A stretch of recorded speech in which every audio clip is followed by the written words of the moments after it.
tonight we've got three speakers, well, two speakers and one artiste. So we've got Rob and Terry, who I'm sure you know very well, and then we've got Kate Green, who I'm sure a number of you will remember. Kate did a talk to the History Society 2020 on walking the pike, and is currently doing some work on establishing the, let me get this right, the shoreline of the glacial Lake Widmore. So that all sounds good stuff. So anyway, Terry's going to talk first for about 20 minutes, followed by Rob, and then at the end Kate is going to do a little song. And you've got the words on the seat. Those are mainly there to help you follow what Kate is talking about, singing about. It's a song that's based on the relationship between a miller and an untidy potter, I think that's described. Now, it's in, as I say, the words are there for you to follow. Should anybody feel like bursting into song, then please join in with Kate. But anyway, we'll start the talk. So I think, Terry, you'll kick us off. So, anyway, good evening, everybody. Thank you all for coming. I mean, it really is a good turnout for this. I'm going to be talking to start with about the work that we've done in 2023. And those of you who've been out to the site and been to see it, I'll get better at this in a minute.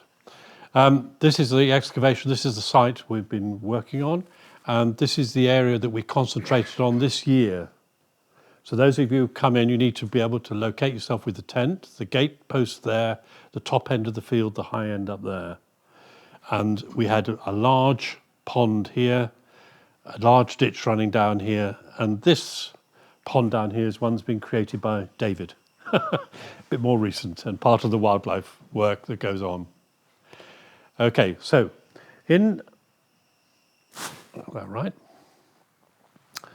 summary, what we found this year is the rest of a mill building. Now, this is a very interesting building, which we've now got dating evidence for the 16th and 17th century, but we haven't yet excavated the earliest levels. And the earliest levels may actually show us that this has got a much earlier origin.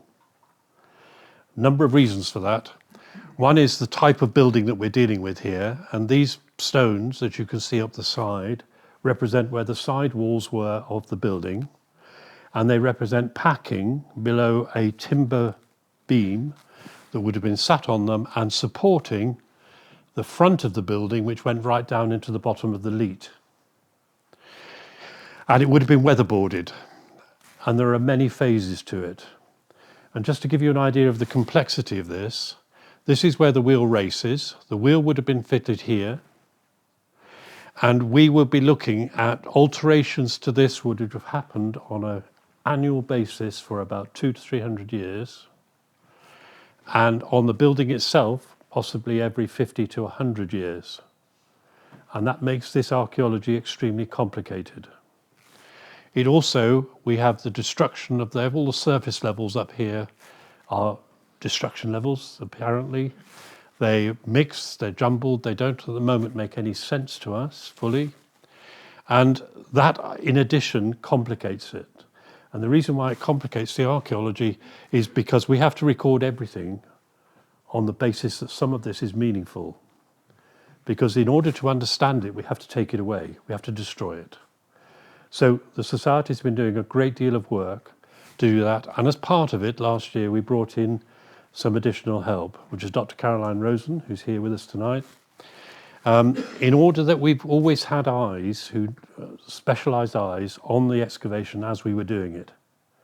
And that was really important this year because we found this area in here extremely complicated. Now, the leat was about 1 metre deep. And on one side we had a bank, and the other side sort of begins to fade away into a lower area. Against the bank, we found all this stonework, and that's about 1 metre in depth. And we had, here's the mill building here, And this is where timbers would have come down to the middle of the leat and would have been boarded.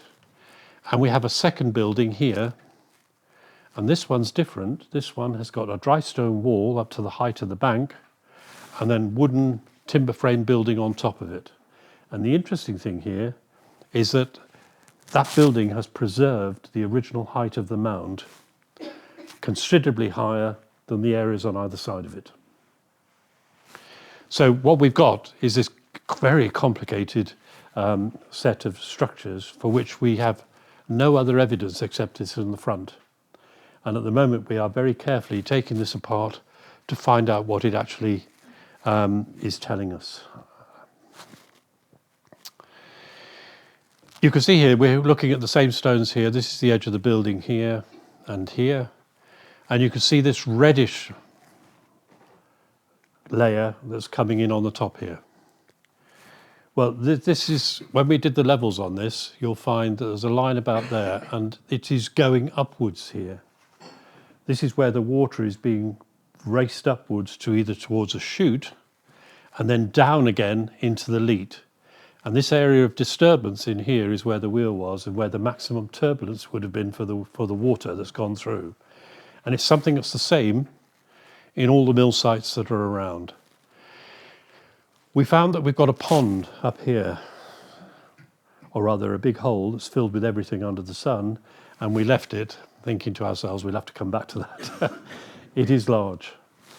And the purpose here is that they would have brought a level of water to this, to a pond level, and maintained that level to control the water flow down to the wheel. And the reason they controlled the water flow to the wheel is to keep it at a constant rate. So the skill in operating a watercore mill is the rate that the water turns that wheel. If it goes too fast, it damages the millstones, and it also damages the gear wheels.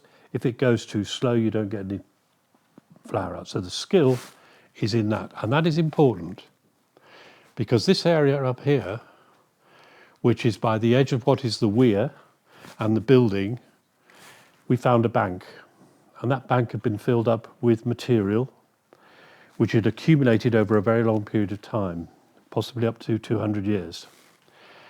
And it consisted of a wide variety of things like coin, buttons, clay tobacco pipes. It consisted of cups, glasses, parts of glasses, everything you'd need to have a really good booze up. And that's probably quite important because that's probably where the miller or the skill was sitting to control the water for the wheel to keep it going as a standard rate. And at the same time, if Chaucer is to be believed, he would have been entertaining his customers at this end by giving them a drink, talking to them before he took his 10% of the goods. This is a complicated and exacting level of work. This is a plan done by Caroline, and you can see the detail that we've had to go into to record all of those stones that you could see in the photographs. This was about 2 to 3 days' work, as I remember it, just getting this lot down. And that's besides all the section drawings that were done and the rest. Now, for those of you who did come out on the site, we've been offering training to actually do some of this recording, and that's been very successful, and we've got some really good results from it. I show you this because this puts into context. This is our mill building here, front and sides. This is where we have the bank where the person was sitting. We have a whole range of post holes which are appearing around here, some of which were still empty because the posts were dragged out and they were left empty, there was nothing in them. Others which we suspect are there, and these would have been holding back the weir for the pond where the water was actually shunted through. And then down here we've got several layers which suggest that this building was repaired. We have stones at this end which would have been reinforcing the area at the back end of the wheel. This is quite interesting here because we have a building here which you can see this area of extra stone. Now this is where it keeps or is created or preserved a mound underneath. Okay, Now, it's not a mill because there's been no evidence of a mill wheel working below it. So it's probably a storeroom of some form.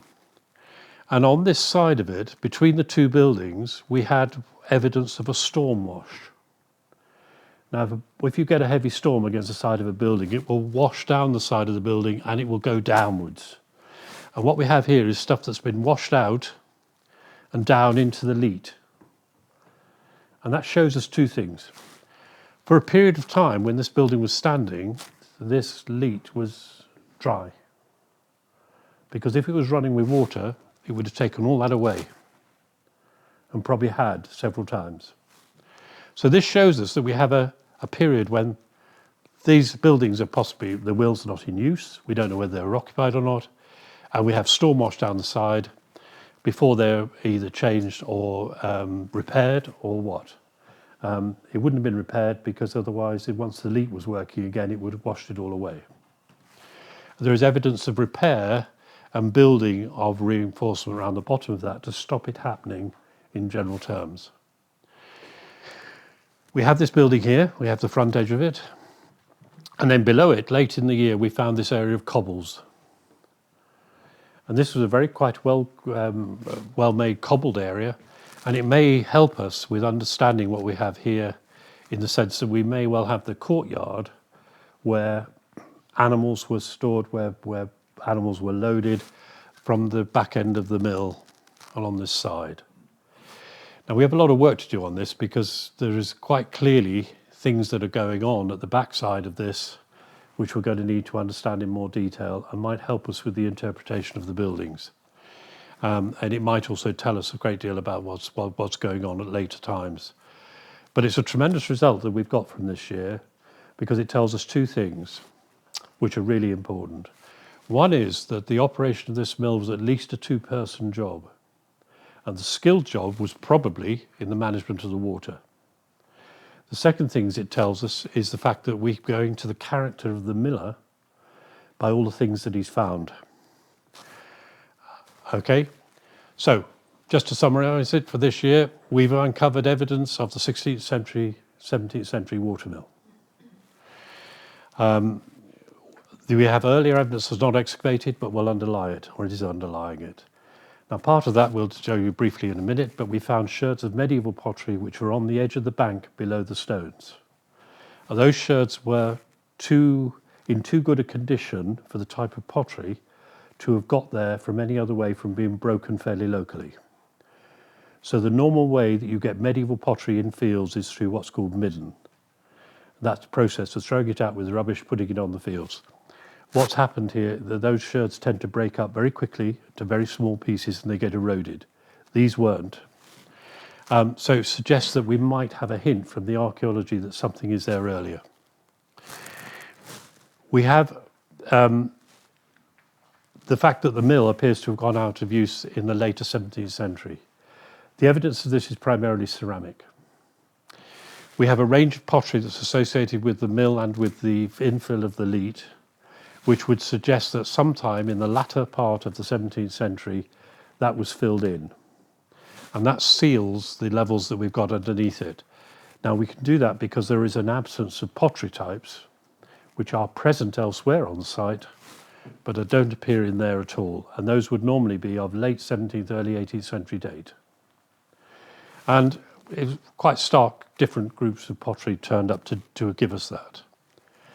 Over the whole of the mill, the site, we have no kitchen rubbish. None at all. 80% of what we've got would be leisure, domestic. It would be small dishes and cups and small jars, mugs, but no storage, no cooking evidence of cooking, and very little evidence of charcoal, which would suggest that they weren't living on the site, that this was a facility which they came to use and then walked away from. Okay, they may well have been in the fields next door, of course, and that's something we'll be looking at. Okay, the evidence shed light on the operation of the mill and the pottery glass the behaviour of the potter. Right, possible interpretation. We've had Helen help me a great deal with this, but this was based on what we found. We have a wheel, mill wheel, which was about at least 3 meters in diameter. We calculated this from the height of the bank, and from the height that spindle needs there, above the ground, in order to have a gear wheel underneath it, which would normally be about a metre in diameter. So the minimum height of that wheel is about 3 metres. It's a timber frame building, and you can see there that I've put in the side reinforcing timbers, which would have been packed underneath with stones. And those of you who remember the first year will remember that we found part of a quernstone underneath that side there. What it suggests then is we have a weir, and this would be where our post holes are across here, and we have somebody, probably the miller, who was there controlling the water flow to that wheel, because they'd wanted to go not too fast, not too slow. They'd wanted to be exactly right rate, and they'd wanted to be consistent. They wouldn't want it to go slow 1 minute fast and fast the next. It would have to be a constant flow. Now to do that, it's not me, was it? To do that, what you have is a pond, which we've got the edge of, and you keep that at a level. It has a spill off or run off, which means that when you stop the water at this end, it runs off into the other side. But it keeps at a certain level, and it's then controlled by the miller down to the wheel. Okay, so that's based on what we know at the moment. This one would have had the beams going right the way down into the base of the leat, and then either weatherboarded or filled in above. And then the building below it, it was built up on a dry stone wall to the base of the building as it stood there. Now, that's a possible interpretation of what we've got. That's closer to the evidence. We know that the roof was probably stone tiled.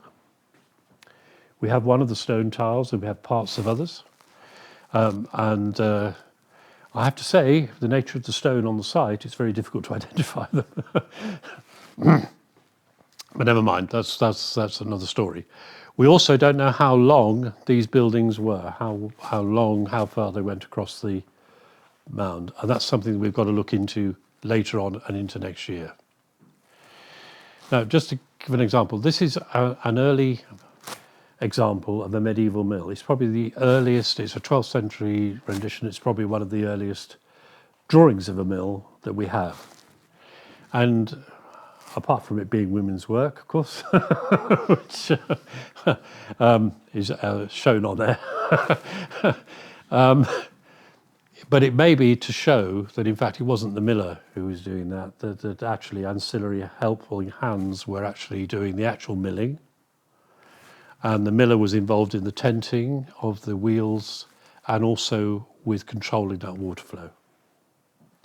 Because the water flow here they wouldn't have had water going over the wheel. The water was driven to the wheel, and then they were getting rid of it as fast as they could.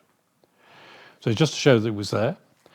It's highly likely that our earliest mill would have been on a very similar design.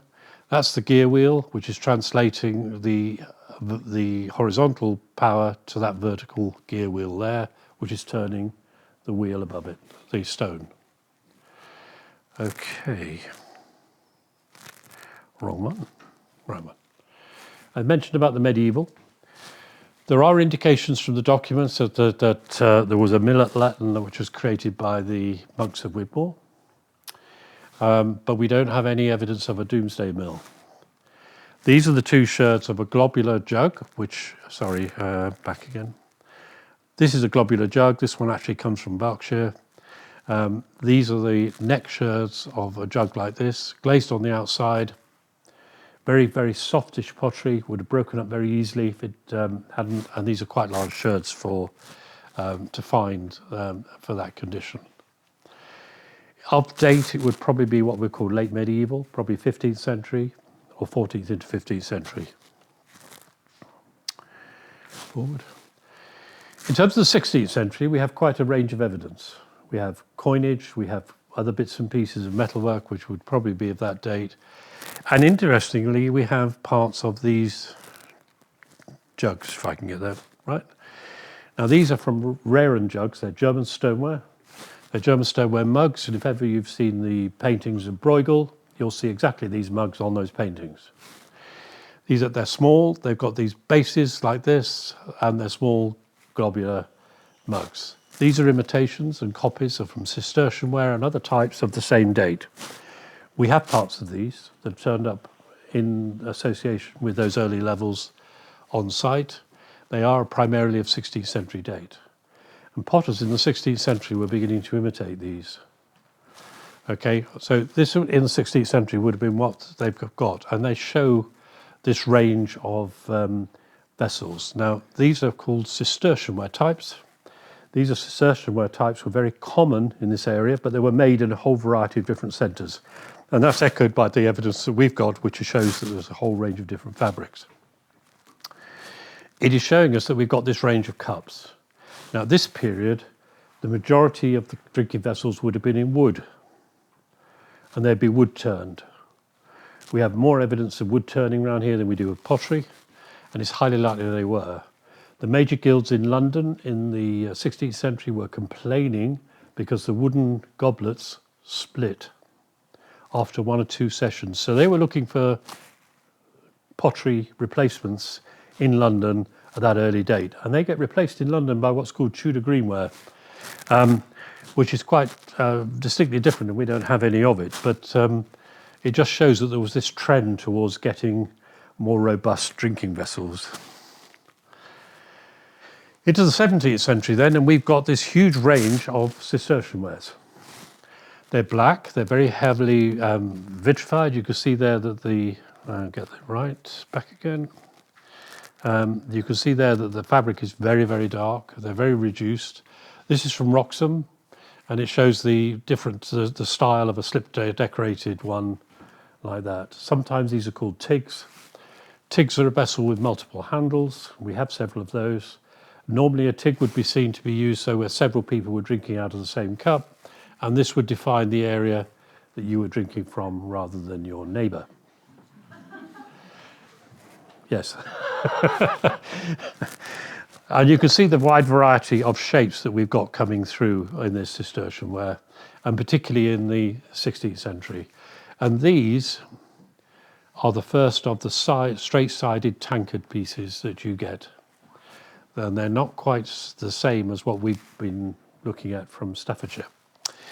Now, interestingly, these straight-sided vessels in pewter and silverware didn't tend to be introduced until the middle of the 17th century, till 1650.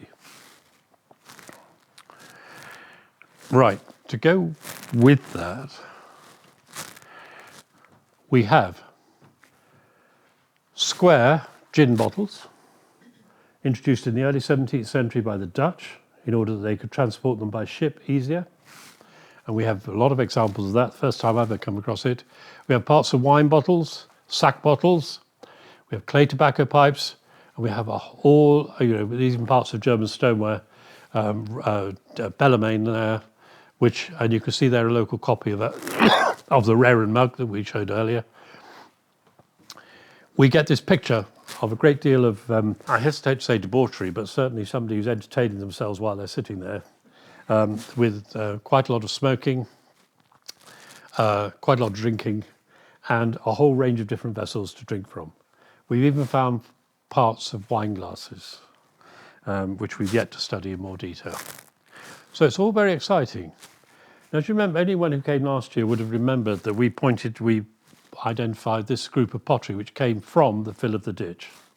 This is part of a Bellarmine, which would be absolutely bang on for the second half of the 6th, 17th century. This is part from Lingenware, which we brought along, and we can discuss at a later date. I think this is from a new kiln site that's been discovered over there. And we have 1 or 2 of these vessels, and they are early in the sequence of illustration or decoration of early slipware vessels. To put into context, these would be the first stages of a potter beginning to decorate his pottery. We could tell that because he hasn't got the technology right. So the glaze hasn't got the same coefficient to shrink as the slip, and so it's peeling off. The design is what you'd call naive. is very simple all the way around the rim. And he's imitating other things that have been come up. In this case, probably if they're French, probably the imitation comes from French, and possibly the influencing comes from Beauvais, rather than the Staffordshire potters, which would be coming from elsewhere. So, interesting group of pottery. This here, at the bottom here, is a group of pottery that's perplexing us quite a lot. These are Staffordshire tankards, but this one is in a very white fabric and doesn't conform to what we would see as Staffordshire fabric. In fact, it's very similar to pipe fabric. And almost the suspicion is whether this is our pipe makers at Pipe Aston trying their hand. The earliest date we have for the introduction of these is the middle of the 17th century, 1650, 1660. And that would conform in shape with the shape of the metal vessels which we have of the same date. So silverware and the rest didn't happen until that stage. So effectively we have an interesting picture. The sherds of that, very tiny and in the bottom of the leat, and which were obviously there and had been tumbled, were of that, which suggests that certainly it was still running by at least 1650, 1660 when this type of pottery was introduced. I have to say the early versions are reasonably crude. They do get better over time. But interesting story on this, all the same. Right, to conclude then, that's a quick run through of what we found this year. It's a very exciting set of evidence. We have yet to look at the earliest evidence over here, and that's one of the jobs that we've got on board for next year. We also have to investigate this area here, which is the backside of the mound running through here, and this ditch, this big pond over here. Now this is the edge of a building that goes off into that field, and there might be a barn or a house. And we have evidence from a deposit that's over here that there is something in this field here, which is Millfield. Is it Millfield? Yeah. Millfield. And this is where we think there might have been the house where the miller lived. So we're going to be trying or hoping to see if we can get some geophysics going in those areas to see if we can locate those. And we want to investigate the areas associated with this to see exactly what's going on. The reason is this: we have a pond which is built there, and we really do not know why it is built there unless it's for a second mill. We have a leat that's built down here, and the technology of that is they've made it a vertical side on the here, and this side is platformed in a series of platforms, which is a classic way that they were digging these big ditches to irrigate areas around the lake. So we need to look at that in more detail. So that's a brief summary of where we are.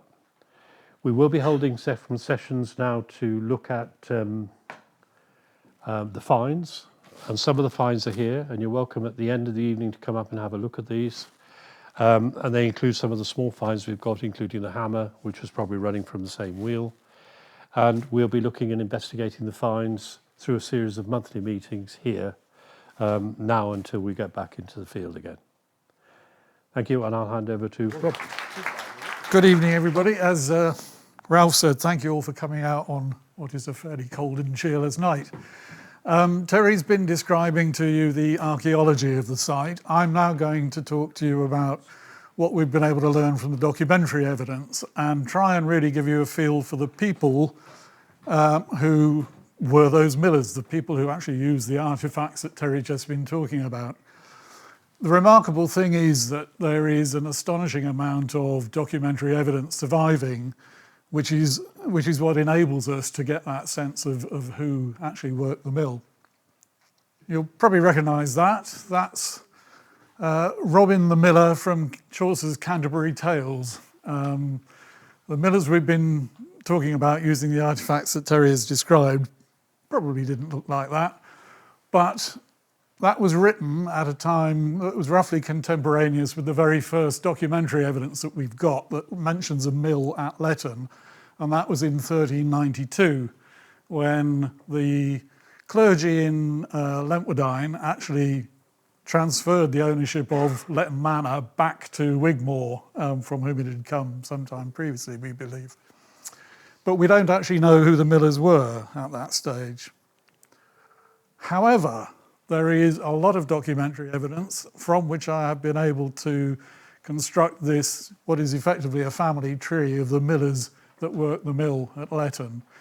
And I thought it best to show you this now so that when I get into the detail of the documentary evidence, you can hopefully keep a tab on who I'm talking about. So we start off with a chap up the top here called John Pouton, who you'll see features in Kate's song shortly.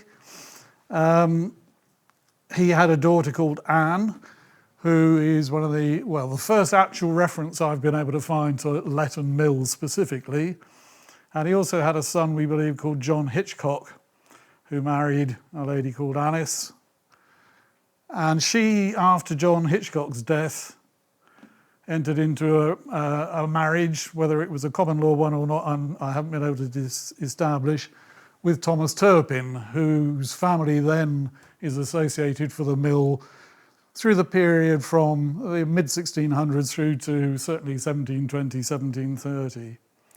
So we see his son Ethelbert Turpin and John Turpin, both of whom were millers at Letton Mill.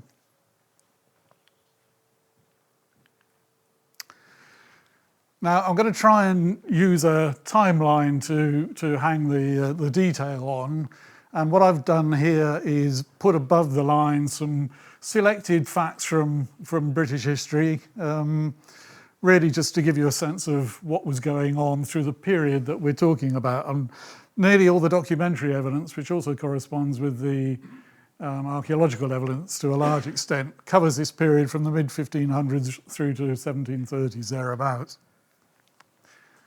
So I won't be talking in detail about the stuff above the line, you'll be pleased to hear, but hopefully I can hang the details on it. And before I talk about the millers themselves, I want to just run through the ownership of Letton Manor, because Letton Mill was an important asset within the Manor of Letton. Now we know that from 1392 up to the dissolution of the monasteries, Wigmore Abbey held the Manor of Letton along with others. And it then was in various hands, largely London mercers and merchants, until it was acquired by Henry Vernon of Stokesay and then later by Charles Fox of Bromfield in 1580. And then he held it for quite some time until it came into the possession of Colonel John Birch. He acquired it from Charles Fox, or Charles Fox's heirs actually, in 1646, at the height of the Civil War. He was a self-made man. He was a parliamentarian soldier who distinguished himself militarily, and he also enriched himself considerably and bought a number of manors in the Herefordshire area. He went on to become MP for Lempster and for Webley, and lived out his days at Garnstone Court in Webley. And this monument is actually to him in the church at Webley. He deserves a talk in his own right, frankly. But he acquired it, as I say, in 1646, and then he held it until 1661, when it was acquired by a fellow parliamentary military officer, Sir Edward Harley. They would have been known to one another without doubt. And he bought it from John Birch in 1661.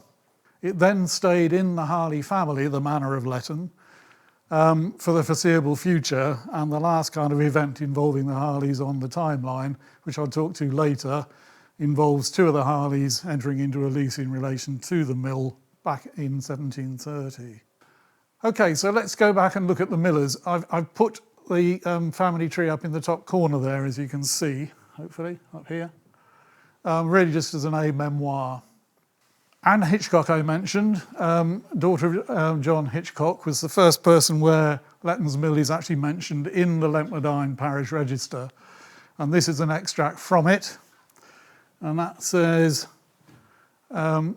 this day was baptised Anne Hitchcock daughter of John Hitchcock, alias Putin of Letton Mill, or Letton Mills, it actually says, interestingly. No idea why he started life as a Putin and later became a Hitchcock. And if anybody has got any theories about why that might be, I'd be delighted to hear them. But he did. It's there in the register.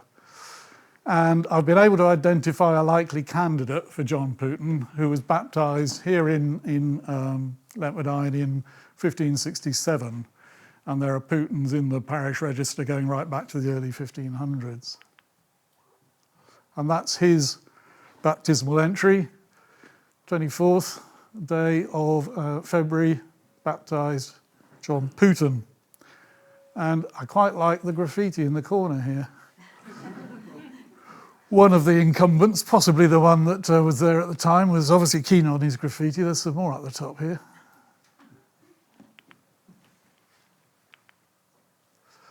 Now, most of what we know about these people, and the reason we've been able to put this together, stems from a survey and valuation done in 1660, down the bottom here, by a man called Miles Hill, gentleman, who was a slightly more junior officer on the parliamentary side in the Civil War and would have been known to both Colonel Birch and Edward Harley. And he compiled, at the time of that purchase by Harley, a very detailed survey and valuation of all the manors that were involved. And from that we know that in 1631, a copyhold was created. Now, a copyhold, for those of you who don't know, is a right to occupy property for the length of a number of lives, 1 life, 2 lives, 3 lives. In this case, it was for 3 lives. And in 1661, that was held by John Greenhouse, Elizabeth, his wife, and Thomas Turpin, this chap here at the top. How he comes to be in that arrangement, I don't know, but the reason I put it on here is that it was a house and other buildings and roughly 32 acres of land. Now, as Terry mentioned, there's no evidence that the mill itself was lived in. Here's a house and buildings. Is this where he was actually living at the time? John Hitchcock, the spelling varies, as you'll appreciate. John Hitchcock, Alice's wife, and John Hitchcock Jr. In 1639 take a copyhold interest in 3 acres in the Warden's Field. I've put that there because it's relevant a bit later on. The Warden's Field is the land between where the mill site is and where David's farm at Letton itself is. It was one of the 3 open field system fields in the manor at the time. They had a copyhold in it at the time. And, right. This is an actual extract from Miles Hill's survey. And at the top there, we have Thomas Turpin holdeth in right of Alice, his wife, late wife or possibly law wife, depending on how you read it, of John Hitchcock, by copy dated April the 15th, 1631, I think it was, yeah. 15 acres of arable land in the 3 acres of arable land in the Warden Field. And then down the bottom here, Thomas Turpin also holdeth, as in the right of Alice, of the said Alice, his wife, 1 watercorn mill, that's the words there, watercorn mill, a portion of land called the Bylet, 7 acres of arable land and a parcel of land called Park Bay, also to be held for the life of Alice, his wife, and her son, John Hitchcock. So that's clear evidence of him owning the mill at the time, Thomas Turpin. We then see John Hitchcock Sr., dead and buried in 1640, which is presumably when John Turpin took up with his former wife, Alice. So we can then relate that to the evidence that we found on site, because these were the people who would have actually been handling these artefacts.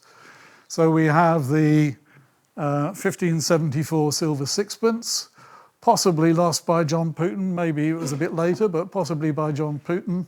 sitting out alongside the mill because that's where we found it, drinking his sack and having his pipe of tobacco.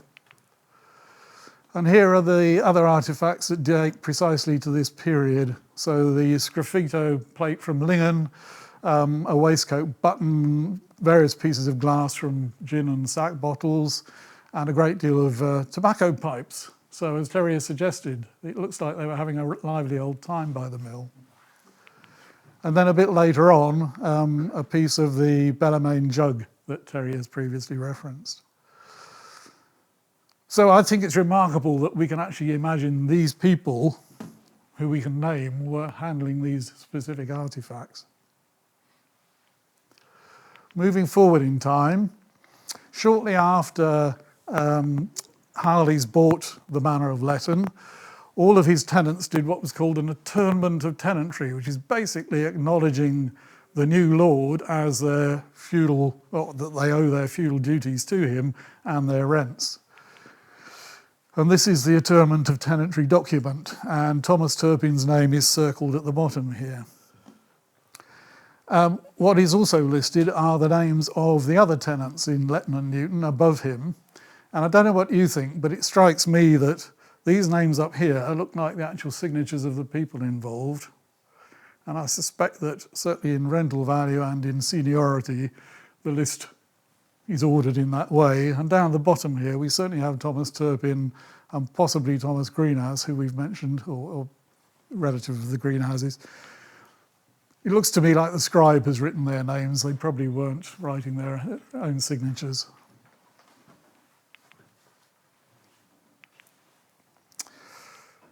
Thomas Turpin then dies and is buried in 1675. And it's not entirely clear when Ethelbert comes into the ownership of the mill, but in 1682 he's listed in some of the estate documents as a tenant for 3 lives. And within a year of that, he marries a lady called Elizabeth Morgan in Lingen, which is potentially material to what I'll talk about in a minute.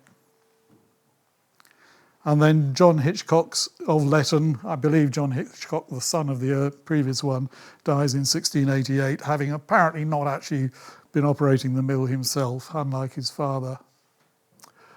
Okay, so moving forward, John Turpin, son of Ethelbert and Elizabeth, was baptised in 1701. So this is the John Turpin up here in the family tree. And little else seems to happen from the documentary evidence until in 1718, Ethelbert Turpin dies and is buried, his father. And he left us a very splendid will. In the name of God, amen. I, Ethelbert Turpin of Letton's Mill in the parish of Lempmadine, etc. And he leaves the bulk of his goods and chattels to his son, John Turpin, as the principal beneficiary, and he gets the 3 acres of land. Now, at some point between that copyhold that I mentioned previously and this date, it appears that Ethelbert had acquired a freehold in that 3 acres, because what he's granting in his will is a right in perpetuity. It's not a right for lives or life or lives. So he's actually passing on to his son the 3 acres. Not the mill, because that's obviously still copyhold. And he also leaves him his chest, his bedstead, and all his implements of husbandry. The other members of the family, and there were several, get some money, and his wife gets to have his goods, cattle, and chattels. His loving wife gets those. And after he's dead and buried, an inventory is drawn up of his possessions. And I won't go into detail, but it mentions all sorts of interesting things. Livestock, grains in the barns, brass and pewter, some furniture and various other bits and pieces, and that all totals £19, 13 shillings. And depending on how you calculate that, that's roughly equivalent to £51,990 at today's values, which is not a fortune, but neither is it a small sum for a miller to have at the time, I don't think. Thereafter, we know that John Turpin was still a tenant in the manor of Letton in 1724 because he's listed as a good debt on the rent roll. He's obviously good for the money. But at some point or other, he and his wife move to Linebrook Mill. And if you remember, Elizabeth was from Lingham, where Linebrook is.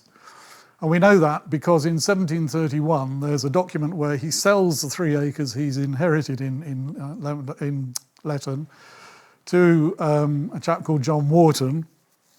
And in that document, he's listed as being of Linebrook Mill. Before that, in 1730, Edward the Auditor Harley, now the Harleys are very complicated, but throughout this period, they're pretty much at the height of their influence in the country. And Edward Auditor Harley is brother of Robert, who becomes the first Earl Mortimer and rises to high office in the country. And he leases from his nephew, Robert's son, Turpin's Mill for a period of 99 years. And then shortly thereafter, Thomas Langford takes a 9-year lease of Turpin's Mill. The 99-year lease included some other land, but Thomas Langford takes a lease of Turpin's Mill from Edward Harley for 9 years. Shortly after Edward Auditor Harley has acquired the manor of Letton, Turpin's Mill and other land, his estate manager, a chap called Richard Sparry, actually writes to him in his offices at Lincoln's Inn a lengthy and discoursive letter about various issues with the lands in his management. And at the bottom, on pretty much the last page, he writes, and also the tenant at Turpin's Mill desires a view to be taken of the repairs. You can read that in several ways, either possibly that he's done some repairs and he wants the landlord to say whether he's happy, but I think it means that it's out of repair and he wants the landlord to do something about it for reasons that you'll see in a minute. The 9-year lease of Turpin's Mill from Edward Harley to Thomas Langford, or that tenement also known by the name of Letton Mill, except the house and the woods thereunto belonging, interesting remark there, which are held by William Bridgewater's at the time, so this is 1732. Down the bottom, where the highlighted section is, it says that if the said Edward Harley shall be disposed to repair and set up the said mill, upon giving the said Thomas Langford 6 months' notice at the end of September, he shall give and yield up the said premises belonging to the mill to the said Edward Harley. That's very clear evidence that at that point the mill is not in repair, it's not being used as a mill, and that Langford doesn't intend it to be used as a mill. Harley has reserved to himself the right to put it back into use, but as the evidence shows, he never did. So what would the mill have looked like is the obvious question. Now we've seen Terry's interpretation. The evidence for mills in the period is actually very slim, but we do have one good local source, which is something called the Grossmont Map of 1588, which is pretty much contemporaneous with the period we've been talking about. It's a map that was drawn up, it's a remarkable thing, as evidence for a legal dispute between various millers in the area of Grossmont, which is, as you'll know, in the southwest of Herefordshire. And it's the subject of a brilliant book by a chap called Ken Palmer, which describes the dispute and the map in great detail. But the point is that Ken Palmer believes, and I think he's absolutely right, that unlike most maps, it was not representational, most maps at the time, that it was actually drawn from observation and that it shows all of the actual buildings on the manor of Grossmont at the time. And the interesting thing, or several of the interesting things, are that it shows the 3 open fields in the manor with the ploughed field visible. And particularly interesting, because I suspect it reflects what we had at Letton at the time, is that there are houses dotted about amongst the open fields. They're not off to the sides, they're actually in and amongst the open field. But he portrays all 6 of the mills that were present locally. And he does actually reckon that you can discern a chronology in them from the way that they're constructed to do with the size of the panels and the nature of the building. The only one he says has got a stone roof is this one, the Queen's Mill, which was actually the one that brought the dispute. And the Pendibwal Mill, well, no, all the rest he says have got straw roofs. But as you can see, they're panelled buildings with a mill wheel on one side. The pink is actually the watercourses, by the way. That's not entirely clear, but that's what those are.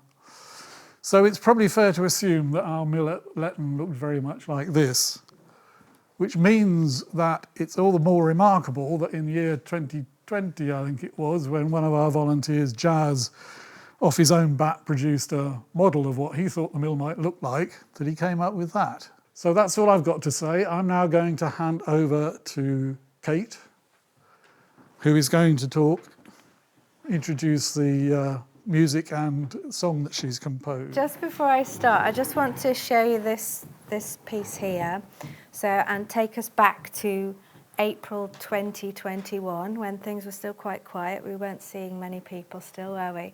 And I live in Adverton, so very close to Letton, and I went for a walk down, there's a very steep, deep holloway path from the turnpike, from the corner at Letton where the cottages are. Across the road there is a very steep, you can just about get through it in the winter before the brambles get there. So if you walk along, it's, really, really deep. So if you're standing here, kind of, the bank is up to the top of where that curtain pole is. So you walk along there, and then it opens out into a very boggy area, and you can go off on a path to the right, or you can go into a meadow, which ahead of you is Lodge Farm. So some of you might be familiar with that geography. And just below Lodge Farm, this side, at the end of the holloway, is a mound, a very distinct mound. It is actually marked on the OS map. It's not technically on the footpath, but, So I had a little bit of route round there, and I didn't do any digging. This was just poking out of the grass like this. So I saw the little bit, and I just literally pulled it out of the ground. And then I found lots of them, just quite close to the surface. So I thought, I'll keep those. Ask someone about them. So then fast forward to 2023 and the dig, and I took my little Tupperware container of pottery to show Terry, and he says, I think this is late 16th century. So I thought, that's quite exciting. Put it to one side. Then we started to find similar pottery in the dig, and it was the same fabric, could have been of the same hand, we thought. Is that right? Yeah. So it's very messy stuff. It's very buckled, it's wasters, it's things that haven't gone very well. It's all messy and not finished properly. So we called him the Untidy Potter. So that's how he got his name. And then Brian, who is here this evening. Hello, Brian. Brian got his geologist's lens out, and he found an amazing fingerprint. You can see it on here, and you can see it so clearly, so we thought that was very exciting. So in terms of distance between the mound where the pottery was found, I'm not saying that was the kiln site, but probably close by if it wasn't there, and the mill, it's probably only 10 minutes walk along this very well-walked holloway trackway. So then I started to, this is where my imagination comes in, I thought, I wonder if they knew each other, the potter and the miller. Were they friends, or did they have a mutually beneficial working relationship, perhaps? So I came up with a song. So it's called The Untidy Potter, and it imagines that relationship between the potter and the miller. So I'm going to do the storytelling words bit, and you've got some words there. If you like to read along as I sing, that's fine, because it might help, because there's a lot of words. But there's also a couple of instrumental interludes, which is my friend Faith, who is an amazing musician. So just to give you the concept of the song, is he's a very untidy potter, but he's a brilliant fiddle player. That's the idea. Okay. They call me the untidy potter. on account of my messy earthenware. You won't find my vessels on the table of Lord Harley, to be sure. Though my pots may lack finesse with poor lead glaze and a buckled base, they may grace the cottager's floor for butter or brawn or other chores. They're good to hold the flour to bake, and mean more gold the miller doth make. For the heavy-bottomed pots he picks, so he can play his roguish tricks. They call me the untidy potter on account of my messy earthenware. You won't find my vessels on the table of Lord Harley, to be sure. But my meagre potting skills are all forgiven when I pick up my fiddle. My bow flows swift as the miller's wheel as I play my mournful airs and reels. Farmer potters pluck many strings, must turn their hands to many a thing. But I'd rather share a melody than better my ways of throwing clay.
My time at Letton Mill till I'm ready to fire my pottery kiln. With me at the wheel and the miller at the lead, as we raised our cups of sack and tapped our feet. Minted in the Queen's year 74, he did lose that silver sixpence to the cobbled floor. As we smoked our pipes and supped our gin, Putin popped a pewter button with his double chin. They call me the untidy potter on account of my messy earthenware. You won't find my vessels on the table of Lord Harley, to be sure. Though this story has been gleaned from a fingerprint when a shirt was cleaned, there may be truth buried in these words, for a fiddle player has been heard. Walk the hollow way on a misty day, you too may hear his music fade, rising up twixt mound and mill, to catch in the trees of the Wigmore Hills.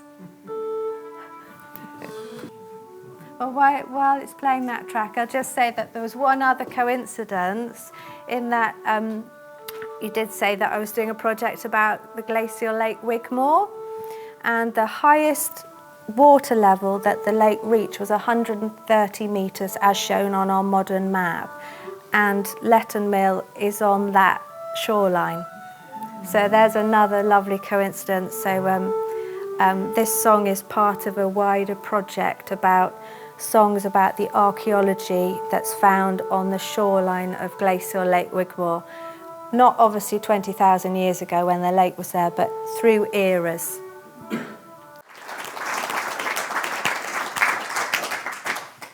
So, anyway, that's the end of the meeting. I think we'd all just like to show our appreciation one final time for Terry, for Rob, and also for Kate. Thank you very much.